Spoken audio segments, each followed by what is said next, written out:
Vote भन्ने उहाँ नेताहरू भोटेसँग उहाँले एउटा दललाई भोट मागिरहेको बानी यहाँ पनि एउटालाई माग्दिनु भन्नु मागिदिनु भयो होला। बुवाले पनि छोराछोरी अब त काम नलाग्ने होस् न भन्नु बुवाले पनि अलि सकेसम्म कि छोराको जेनेरेसन आइसकेको छ। कमेडी च्याम्पियनकै मोडी हुन् यो अर्थमा भनिराख्दाखेरि विकी पनि मोडी होइन भन्न खोजेको पनि होइन, राम्रो गरिरहनु भएको छ। र मैले भरत मोडीको सवालमा कुरा गर्नु पर्दाखेरि चाहिँ भरत मोडी गाई जात्राको बेलामा पछाडि एउटा पेपर सानो पेपर बोकेर डायलग याद गर्दै सक्छु कि सक्दिनँ भनेर उत्रेको भाइ हो। भरतमणि मास टु क्लास छ होइन, पारसको गरेर जसको क्यारिकेचरमा मास्टर छ उसलाई चाहिँ बच्चादेखि बुढासँग मन पर्छ। कुनै पनि कलाकारले कुनै पनि कमेडियनले स्पेसल म आई एम पर्फेक्ट म चाहिँ आई एम लिजेन्ड भन्छ भने त्यो उसले झुट बोलिरहेको हुन्छ। कलाकारले राजनीतिक दलमा लाग्नै हुँदैन, कलाकारले राजनीतिक दलमा लाग्नै हुँदैन। रियालिटी नेपाल सबै कुरा रियल छ।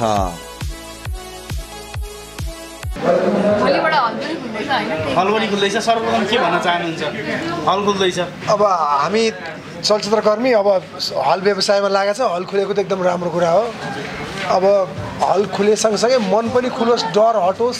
अब सकेसम्म सबैले भ्याक्सिन नपाएको मान्छेले भ्याक्सिन लाउन पाउन्, सरकारले चाहिँ मन्त्री छिटो बनाओस् नबनाओस् तर भ्याक्सिन चाहिँ सबैलाई लगाओस्, त्यही नै हो। जस्तो यो आजको स्टेजमा तपाईँहरू आउनुभयो होइन, आइसकेपछि नयाँ जेनेरेसनसँग इन्ट्रेक्सन गर्ने मौका पनि मिल्यो। सम्भवतः दिवाजीले त यो जेनेरेसनलाई लिन पनि मन छ भन्नुभएको छ नेक्स्ट प्रोजेक्टको लागि। के समेरी रह्यो क्या यो सोलाई लिएर तपाईँहरू? अब यस्तो छ, हरेक 10 वर्षमा 8 वर्षमा एउटा नयाँ पुस्ता जन्मिन्छ भन्छन्। हामीलाई पनि के लाग्थ्यो सुरुमा भने एउटा लामो युग हृदय मन्दायहरूले सुरुवात गर्नुभयो, त्यसलाई इस्टाब्लिस गर्नुभयो, त्यसपछि हामीहरूको जेनेरेसन आयो। अनि हामीलाई के अब कतिलाई लाग्थ्यो कि यिनीहरू मात्रै कमेडियन हो कि हो भन्ने जस्तो लाग्थ्यो। अर्को आउँदा नि के भने जोरदार सहित आइरहेछ, अहिलेको नयाँ कमेडियनहरू झन् पढेर आइरहेछ। कलाका पनि कमेडीका पनि विभिन्न आयामहरू के हो त्यसलाई भित्राइरहेछ होइन। अब त्यो चाहिँ यो खालको प्रतिस्पर्धाले एकदमै राम्रो यो हाम्रो कमेडी क्षेत्रलाई झन् धेरै सिन्चित गरेको छ, झन् धेरै यसलाई विस्तारित गर्ने काम गरेको जस्तो लाग्छ मलाई। विनर मध्ये एक होइन, कोही तपाईँहरूको फिल्ममा आगामी फिल्ममा हुन सक्छ कि सक्दैन? जस्तो हुन नसक्ने भन्ने कुरै छैन, हुन नचाहने भन्ने कुरै छैन होइन। त्यस कारणले गर्दा हामीलाई चाहिँ एउटा अर्को राम्रो कुरा चाहिँ के लागेको छ भने पुस्ताहरू दुरुस्त आएका छन् क्या, तर त्यस्ता दुरुस्तहरूलाई हामीले हाम्रो चलचित्रमा खेलाउन पाउनु पनि हाम्रो लागि पनि प्लस पोइन्ट हो।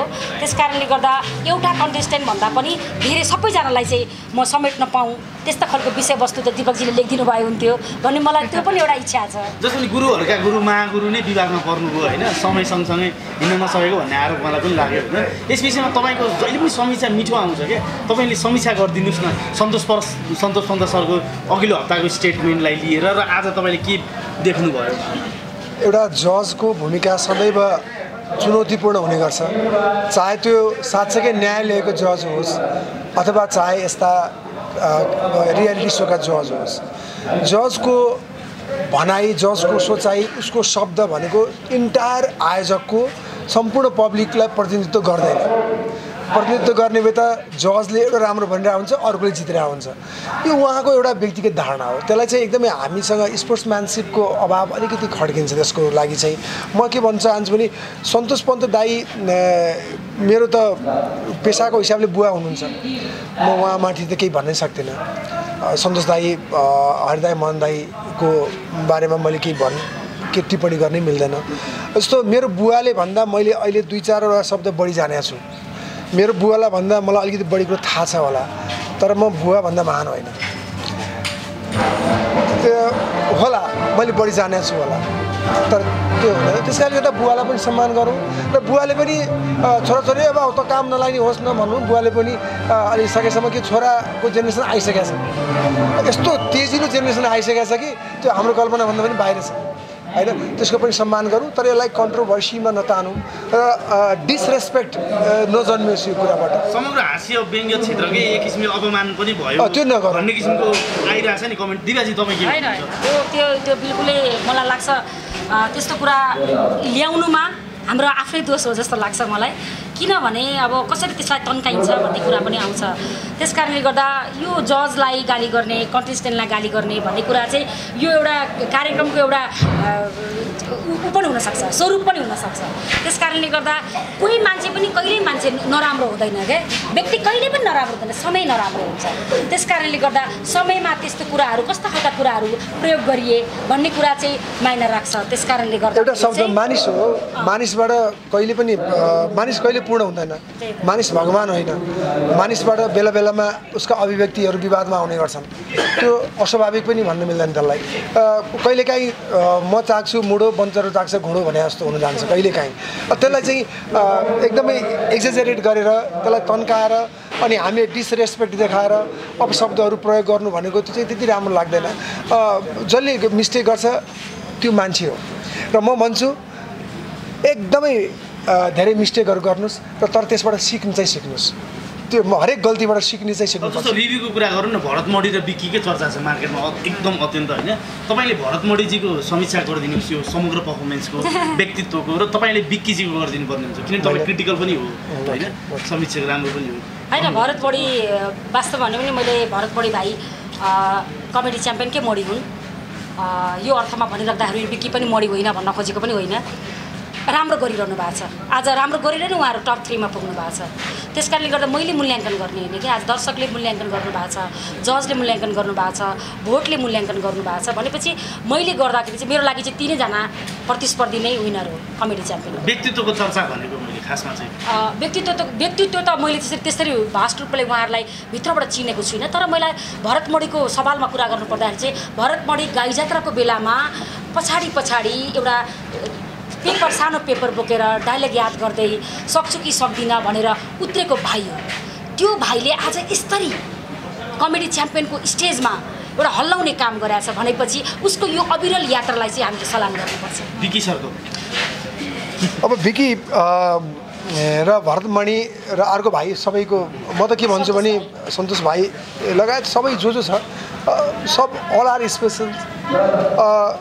तर अब यति भन्दाखेरि अब अहिले 3 जना हुनुहुन्छ, 3 जना मध्ये मलाई विक्कीको भाग परेको छ बोल्ने बारेमा। विक्कीको बारेमा म के कारणले चाहिँ खुसी छु भने हाम्रो देश नेपाल, हामी नेपालमा बस्ने मात्र नेपाली भन्छौँ त्यो होइन। हामी जत्तिकै हाम्रो जति जनसङ्ख्या नै नेपालभन्दा बाहिर बस्नुहुन्छ होइन। त्यो बाहिर बसेको प्रतिभाले नेपाली स्टेजमा यो प्रकारको हल्ला ल्याउनु भनेको त्यसले कन्ट्रोभर्सी मात्र ल्याएको छैन, प्रेम पनि ल्याएको छ, त्यसले हामीलाई जोडेको पनि छ।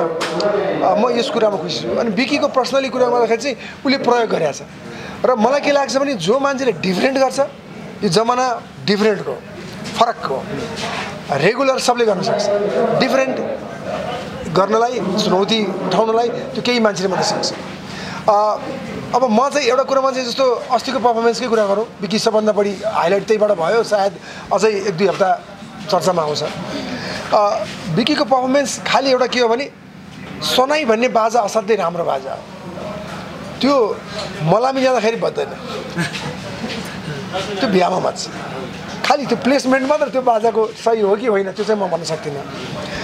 नत्र पनि उसको पर्फर्मेन्स एउटा डिफ्रेन्ट पर्फर्मेन्स थियो। उसले रिस्क उठाइरहेछ, त्यो पनि त्यो लेभलमा आएर, जबकि मलाई म भए पनि आर्ट गर्दैन थिएँ, उसले त्यो आर्ट गरेको थियो। उसको आर्टको लागि सलाम गर्नुपर्छ अनि हामीले उसलाई इन्करेज गर्नुपर्छ। त्यो प्रतियोगीलाई पनि इन्करेज गर्नुपर्छ र साथसाथै फेरि भन्छु जजलाई पनि डिस्करेज गर्न पाइँदैन होइन। यो दुइटै चिजको ब्यालेन्स हुनुपर्छ। Vicky is doing very good र अब जित्न एउटाले जित्छ, फर्स्ट बोय एउटा हुन्छ, तर कहिलेकाहीँ फर्स्ट बोय भन्दा पनि त्यो सेकेन्ड बोय गजब हुनसक्छ। अब यहाँनिर मैले के देखिरहेको छु भने भरतमणि मास टु क्लास छ होइन। पारसको गरेर जसको क्यारिकेचरमा मास्टर छ, उसलाई चाहिँ बच्चादेखि बुढासँग मन पर्छ। अब हाम्रो विक्की अलिक क्लास छ होइन। तर त्यो दुवैजना अथवा सन्तोष भाइ पनि बिचरा यसो अघि आज हेरेको एकदम आफ्नो दुःख यसो आफ्नै पीडा, त्यो गाडी पायो भने के गर्ने, गाडी रोकेर उहाँ 7 घन्टा हिँड्नुपर्छ होइन त्यो यहाँ गाडी पायो भने के गर्ने त्यो एकदम उसको पनि रियालिटी छ यहाँ कोही कमी छैन हुन त कमी भएको भए थर्डसम्म हुँदैन थर्डमा आउँदैन सबै राम्रो छन् सबैसँग एक एकवटा गुण छ जसै गरी एउटा दाजु र भाइको तुलना हुन सक्दैन त्यसै गरी उहाँहरूको तुलना हुन सक्दैन सबैलाई हाम्रो शुभकामना कमेडीलाई चाहिँ तपाईँले कसरी लिनुभएको छ होइन अब हाम्रो नेपाली समाजमा त्यति धेरै बुझिसकेको अवस्था छैन तपाईँहरूले चाहिँ कसरी लिनुहुन्छ यो कमेडीलाई मैले भने मेरो लागि पनि म यसको बारेमा किन धेरै भन्न सक्दिनँ भने म पनि कमेडीको विद्यार्थी नै हो हामी पनि सिक्ने क्रममा छौँ यो मैले कुनै पनि कलाकारले कुनै पनि कमेडियनले स्पेसल म आई एम पर्फेक्ट म चाहिँ आई एम लिजेन्ड भन्छ भने त्यो उसले झुट बोलिरहेको हुन्छ किनभने यति धेरै छ संसार सिक्नुपर्ने यति धेरै चिज छ कि अब कमेडीको पनि कमेडी भन्न लिन सक्दैन कमेडीमा पनि त्यहाँ धेरैवटा त्यसको लेयरहरू छ धेरैवटा अघि भने जस्तो गरेर धेरैवटा पार्टहरू छ त्यस कारणले गर्दा मैले यसलाई म हरेक पार्ट म सिक्न चाहन्छु अस्ति जस्तो बिकी भाइले गर्यो मैले त्यो स्टेजमा पर्फर्मेन्स गरेँ एकताल हामीले गरेका थियौँ धेरै वर्ष अगाडि अब त्यो चाहिँ अघि भने जस्तै गरेर सबैले त्यसलाई लिँदैन अब एउटा कुरा चाहिँ के विचार गर्नुपर्छ भने मैले कमेडी कसलाई प्रस्तुत गरिरहेको छु मेरो अडियन्स को हो त्यो चाहिँ एकदम मतलब राख्छ तर अब अघि मैले भने जस्तो गरेर त्यो यो कमेडी यदि क्लासको अडियन्सहरूमा अनि अलिकता गम्भीर रूपमा त्यो कलालाई अध्ययन गर्नेहरूको बिचमा भयो भने सबभन्दा नम्बर उसले लगिहाल्छ हैन तर त्यही सनाइकै कुरा फिट हुन्छ यसमा जस्तो जाँदै हैन जस्तो अहिले धेरै पोलिटिशियन्सहरूले पनि आफ्नो क्षेत्रको पर्नुभएको व्यक्तित्वहरूलाई भोट माग्नु भएको छ एउटा उदाहरण पनि देखिएको छ तर यो एक हिसाबले हेर्ने हो भने त अन्याय जस्तै हो नि एउटा पोलिटिशियन लिडरले एउटा व्यक्तिको लागि मात्र फेभर गरिराख्दाखेरि भोट मागिराख्दाखेरि चाहिँ के भन्नुहुन्छ सो अब विशेष त योगेश भट्टराई भनौँ न योगेश भट्टराईजीलाई के भन्न चाहनुहुन्छ उहाँको गतिविधिलाई लिएर उहाँले खुलेआम चाहिँ हाम्रो भरतमणिजीको लागि मागिराख्नु भएको छ तर उहाँ त देशकै नेता हो नि अब त्यही अब त्यो चाहिँ यस्तो म किन कन्ट्रोभर्सियल कुरा भन्न चाहन्न भने अब धेरै अब कन्ट्रोभर्सी पनि धेरै मजा आउँदैन पचाउन गाह्रो हुन्छ म के भन्छु भने यो भोट भन्ने उहाँ नेताहरू भोटैसँग उहाँले एउटा दललाई भोट मागिरहेको बानी यहाँ पनि एउटालाई मागिदिनु भन्नु मागिदिनु भयो होला तर यो कलामा माग्ने भोट चाहिँ अर्कै किसिमको हो हामी जस्तो मान्छेले एउटा पक्षको साइड लिनु भनेको त्यो अन्याय हो यहाँ भरतमणिको डाउटै छैन अहिले बच्चादेखि बुढासँग भरतमणि पपुलर छन् पपुलरिटीको हिसाबले भन्ने हो भने भरतमणि पपुलर छन् अब रिस्क लिन सक्ने क्षमता आर्टिस्टिक हिसाबले विकी छ र अब माटोको आफ्नै कथा भन्ने आफ्नै सन्तोष भाइ पनि ऊ पनि ग्रेट छ म किन एउटाको पछि लिउँ म किन लिने किन भौगोलिक रूपमा किन जाने किन जातीय रूपमा किन जाने राजनीतिको काम नै फुटाउने हो जुटाउने हो सँगसँगै अहिले कलाकारहरूले चाहिँ फिल्म लाइनलाई कसरी सुधार्नुपर्ने कसरी अब एक्टिभ हुनुपर्ने भन्ने सोचिराख्नु पर्ने बेलामा केही कलाकारहरू चाहिँ राजनीतिक दल पार्टी खोल्न चाहिँ हिँडिरहेछन् तपाईँको भनाइ के छ दिपाजी पहिला त दिपाजीबाट जाउँ राजनीतिक पार्टी खोलिरहेछन् हजुर आफ्नो अधिकारको कुरा हो होइन सबैले यो स्वतन्त्र छ नि त मान्छे त्यस कारणले मान्छे जे पनि गर्न पाउँछन् आफ्नो सोच लाग्छ भने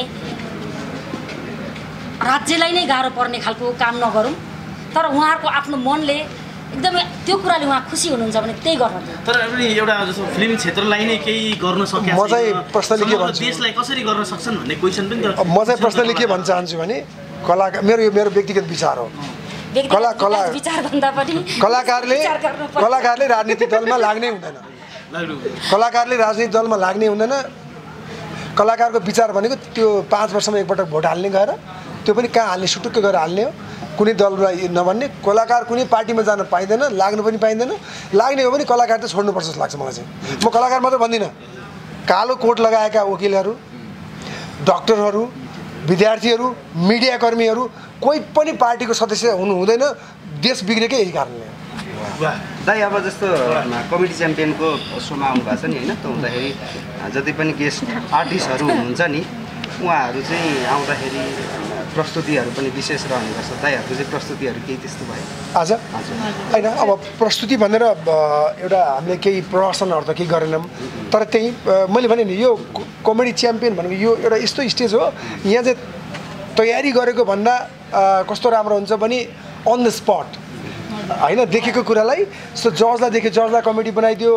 होस्टलाई देख्यो त्यसलाई पिक त्यो भनेको अहिले चलेको सबैभन्दा कमेडी हो जस्तो हामी इन्डियाको कपिल शर्मा सोजदेखि लिएर सबै कुरा गर्छौँ नि त्यो सबै भनेको अन द स्पट जे देख्छ त्यसलाई तुरुन्त कमेडी बनाउन सक्ने क्षमता भनेको सबभन्दा राम्रो हो अब हामीले पनि यहाँ आएर के गर्यो भने त्यही कोसिस चाहिँ गऱ्यौँ जजहरूसँग जिस्क्यौँ रिमाहरूसँग जिस्क्यौँ अनि सहभागीहरूसँग जिस्किने कोसिस गऱ्यौँ यसले हाँसेर सिर्जना गर्ला कहीँ न कहीँ हँसाउला नहँसाए पनि रमाइलो गर्ला जस्तो लाग्छ मलाई अब सिजन 1 देखि जोडिनु भएको छ यहाँहरू होइन अब सिजन 2 सम्म आइपुग्दाखेरि चाहिँ के परिवर्तन पाउनुभयो त परिवर्तन त अब कन्टेस्टेन्टहरू नै परिवर्तन छन् पहिला हिमेशहरू थिए अहिले भरतमणिहरू छन् होइन अब परिवर्तन त छँदैछ स्टेज अझै ठुलो भएको जस्तो लाग्यो फिडब्याकतिर होइन फिडब्याक चाहिँ अब यस्तो हो हामीलाई चाहिँ के लाग्छ भने हामी एकदमै गर्व फिल गर्छौँ कि एकपछि अर्को कमेडियन जन्मिरहेछ त्यसमा चाहिँ हामी पोइन्ट गर्छौँ होइन र उहाँहरूले गर्नुभएको अब यो काम कमेडीको स्टेजमा मात्रै सीमित नरहोस्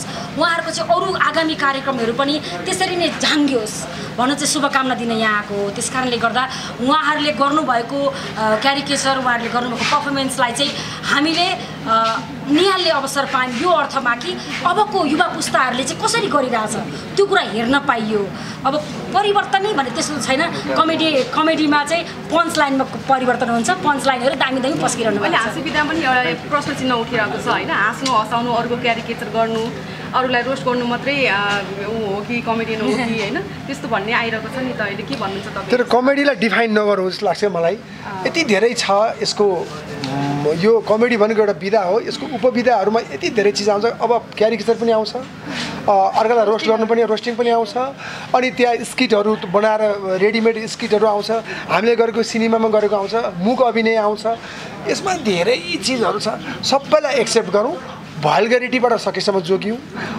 अरूलाई एकदमै पोइन्ट आउट नगरौँ व्यक्तिलाई भन्दा पनि विसङ्गतिलाई आउँला यसरी घुमाएर व्यङ्ग्य हानौँ दीपकलाई भने जस्तो पनि लागोस् होइन जस्तो पनि लागोस् त्यो चाहिँ सबैभन्दा सुन्दर पक्ष हो कमेडी जाँदा जाँदै सिजन 2 को विनर चाहिँ को भन्नुहुन्छ होला त यहाँको विचारमा हाम्रो लागि तिनैजना विनर हो जाँदा जाँदा फेरि आइहाल्यो एउटा क्वेसन क्लोजिङ गरौँ होइन एउटा व्यङ्ग्य पनि आएको थियो फिल्म पनि दिपाश्री निर्मलाले डाइरेक्सन गर्ने व्यक्तिगत लाइफमा पनि दिपाजीले डाइरेक्सन गर्ने भनेर व्यङ्ग्य हान्दा थियो त्यसलाई कसरी लिनुभयो तपाईँले खै अब कसरी बुझेर उहाँले भन्नुभयो होइन म चाहिँ अब फिल्ममा मात्रै डाइरेक्सन गर्छु जस्तो लाग्छ तर त्यो पनि अब उहाँहरूले जसरी लिनुभयो हामी त्यसलाई सहर्ष किन स्वीकार्छौँ भने उहाँ बोल्ने अधिकार उहाँहरूसँग छ म अलिकति जोड दिन्छु अहिले तपाईँ काठमाडौँ उपत्यका घुम्नुहोस् सबैतिर ट्राफिकहरू पाउनुहुन्छ तर सबैभन्दा कडा स्ट्रिक्ट ट्राफिक भनेको मैला ट्राफिक पाउनुहुन्छ त्यसले समाजमा पनि